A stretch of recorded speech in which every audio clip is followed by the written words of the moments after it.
Hello viewers, আসসালামু আলাইকুম। আছেন নিবা লাগাইছেন নিবাদ কিতা আপনাকে বাড়ি করে সংবাদ কমেন্টে বইলা যান, তাড়াতাড়ি উত্তর দিতেছি আমি। এতক্ষণ শুনলেন এন্ট্রি, এখন চলেন ভিডিওতে ফিরি। তো আমরা যাচ্ছিলাম সাইকেল দিয়ে যাওয়ার পথে দেখি মাঠে অনেক সুন্দর খেলা হইতেছে। আমি কি করলাম, ক্যামেরা বন্দি করলাম খেলাগুলা। খুব ভালো খেলা হইতেছিল। আমরা সাইকেল একটু স্লোলি গিয়ে খেলা একটু দেখলাম আমরাও, আর আপনাদেরকে একটু দেখানোর চেষ্টা করলাম। আমরা চাচ্ছিলাম 2টি সাইকেল দিয়ে মোট 6 জন আমরা যাব আজকে, যেখানে এমন এক জায়গা, সেখানে পাহাড়ের মধ্যবর্তী দিয়ে রাস্তা দিয়ে যাওয়া লাগে। আর সেই জায়গার মাঝে আপনার অনেক আগে কিন্তু ছবির শুটিং হয়েছিল, অনেক বাংলা ছবির শুটিং হয়েছিল এই জায়গাত। এই যে আমরা ইসা পড়ছি সেই জায়গাতে এখন বিখ্যাত পাহাড়ের বিভিন্ন ফল ফলাদি যা আছে আপনারা এই বাজারে পাইবেন। আর এই বাজারের নাম হচ্ছে আপনার মুসাই বাজার।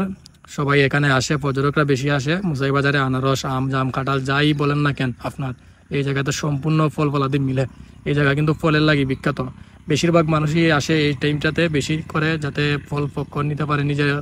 এখানে আপনি যাই পাইবেন সব টাটকা ফল পাইবেন, একদম পাহাড়ের সুস্বাদু মানে টাটকা ফল যা আছে সব এই জায়গাতে আসে। আমরাও আসলাম এই জায়গাতে। আজকে আমরা কিছু খাবো এবং কিছু বাসাতে নিয়ে যাব। তো আমি দেখতেছিলাম ঘুরে ঘুরে যে এই জায়গাতে ভালো ফল আছে কিনা। আমার যে ক্যামেরাম্যান ছিল পিছে, উনিও দেখাচ্ছে যে কীরকম ফল আছে কি আছে। এই যে দেখেন আম, জাম, কাঁঠাল যাই আছে সবই পাবেন এই বাজারে। এই বাজারে কিন্তু ফলের জন্য বিখ্যাত। আমি ভালো করে চারপাশ দেখতেছি আর কি করতেছি। আর এই জায়গাতে একটা চায়ের দোকান দেখতে পারলাম আমি। চাটা সম্ভবত মালাই চা বেছে তারা, খুব ভালো চা হয়ে থাকে। মাঝে মধ্যে এই জায়গাতে আসলে চা খাওয়া হয়। আর সেই জায়গা থেকে আমরা একটু ঘুরে ঘুরে দেখি যে টাওয়ার একটা দেখছেন, খুব সুন্দর টাওয়ার। আর এই যে দেখেন এই পাশে গাড়ি গুড়ি অনেক আছে, গাড়ি গুড়ি প্রচুর গাড়ি। আর এই যে আমার ক্যামেরাম্যান কিন্তু একটু অন্যদিকে ফোকাস দিয়েছিল, আপনারা হয়তো খেয়াল করেন নাই। আর এই যে আমার বন্ধু এদিকে তারই চুলকাচ্ছে বসে বসে। আর এই যে ক্যামেরাম্যানের ফোকাস দেখো, ক্যামেরাম্যানের কথা বলে লাভ নাই। এইদিকে আসি আমরা আবারও আইসা দেখি যে ফল ভালো ফল কি আছে। আর এইদিকে আমি ভালো করে ঘুরে দেখতেছিলাম, ক্যামেরাম্যানও দেখাচ্ছিল। আর এই জায়গাতে এত মানুষ যা দেখে আমি কল্পনার বাহিরে।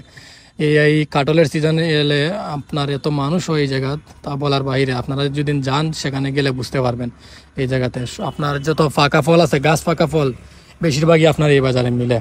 আর এই বাজারে পাহাড়ের মধ্যখানে হওয়াতে কিন্তু অনেক সময় বাংলা ছবি যারা আছে, আগে যারা বাংলা ছবি করতো, বাংলা ছবির অনেক শুটিং হয়েছে এই বাজারে। আর এই যে এদিকে দেখতে পাচ্ছেন লেবুর আড়ত, ভিতরে হয়তো একটু অন্ধকার হওয়াতে ভিতরে দেখা যায় নাই। ভিতরে কিন্তু একটা ছিল লেবুর আড়ত। লেবুর আড়তে কিন্তু অনেক লেবু ছিল, যারা বস্তা বস্তা ভরে প্যাকেট করতেছে বাইরে পাঠাবে। আমিও ঘুরে ঘুরে দেখতেছিলাম লেবুগুলা, দেখতে ভালোই লাগতেছিল। আর এইদিকে আমি চিন্তা করতেছি যে এখানে বসে থেকে কি করব এত সময়। এখন আমি চিন্তা করছিলাম এদিকে কি খাওয়া যায়। তো আমরা খাওয়ার জন্য অনেক কিছু নিয়েছিলাম, খাওয়াইছি। আসলে খানির ভিডিও এটাতে দেই নাই, খাওয়ার ভিডিও দেওয়াটা আমি পছন্দ করি নাই। আর এইদিকে দেখছেন ফাঁকা কলা উলা আম জাম যা আছে সবই আছেন। তো এইদিকে আপনার আর এই মেঘাচ্ছন্ন দিন হওয়াতে খুব সুন্দরই ছিল। আর এখান থেকে আমরা রওনা হয়ে গেছি, এবার যাব মূর্তির কাছে। কারণ যেহেতু আসছি মুসাই বাজার, এখান থেকে মূর্তিটা বেশি দূর না। আর মূর্তির কাছে আসলে আমি একদিনও এসে দেখি না খালি পড়ে থাকতে মূর্তি।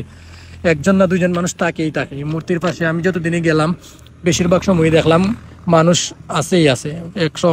সন্ধ্যার টাইমও মানুষ থাকে। এই মূর্তি এত জনপ্রিয় যে পর্যটকের ভিড় এই মূর্তির দ্বারে একবারে বেশি থাকে। আমিও যতবার যাই মূর্তির কাছে গেলে ভালো লাগে। গিয়ে দেখি অনেক মানুষ এখানে সেলফি তুলে, ছবি তুলে। অনেক সুন্দর একটা জায়গা, এখানে কিন্তু পর্যটকদের ভিড় থাকে অনেক। আর এদিকে চার্জের মতন করে সবাই ছবি তুলতে ব্যস্ত, কেউ ক্যামেরা নিয়ে ব্যস্ত। মানুষ দেখছেন প্রচুর মানুষ এই জায়গাতে। এই জায়গাত মানুষ আমি একদিন না পাইছি নাই। এখানে ওয়েলকাম টু শ্রীমঙ্গল, এই জায়গাতেও মানুষ থাকে অনেক। তো এই জায়গা অনেক মানুষ। তো আজকে আর বেশি লম্বা করবো না ভিডিও, এই পর্যন্তই। তো সবাই ভালো থাকেন, সুস্থ থাকেন। ওকে, আল্লাহ হাফেজ।